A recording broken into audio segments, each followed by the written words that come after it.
maanta waxaynu joognaa tababar aynu sameynayno guddida farsamada ee heertayada qaranka.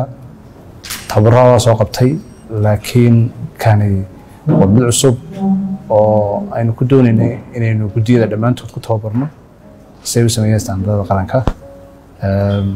waxay la joogaa agaasimaha guud hay'adda dhawrista tayada iyo Cabdiraxmaan sheekh oo ka socda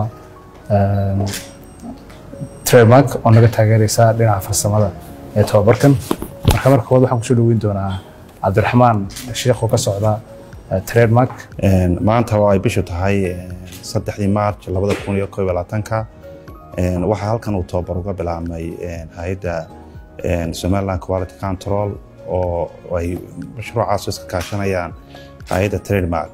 tababarkan waxa bixinaya institute la yiraahdo British Standard Institute waxaana loogu talagalay ka faa'iideysan doonaa guddida farsamo ee hay'adda dhawrista tayada oo kaasoo socon doona maanta iyo berri. tababarkan maaha kii ugu horeeyay, waxa kale oo jiray isaga iyagana tababaro hore ay soo qaateen oo ay isdaba socdeen.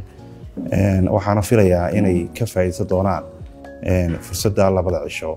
maanta waxaa loo joogaa tababarka loo qabanayo guddiyada oo qabanayso hay'adda dhawrista tayadu iyadoo kaashanaysa hay'adaha caalamiga.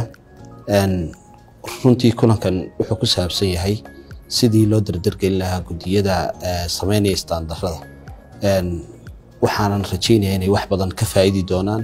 hay'adda dhawrista tayadu inta badan waxay ku hawlan tahay sidii ay qaranka uga badbaadin lahayd waxyaalo fara badan oo runtii aan ku habboonayn isticmaalkooda, hadday noqoto cuntooyinka, hadday noqoto dawooyinka, iyo runtii hadday noqoto waxyaalahan cosmetica loo yaqaano ama macmalka ah ee la isku qurxiyo ama la isticmaalo.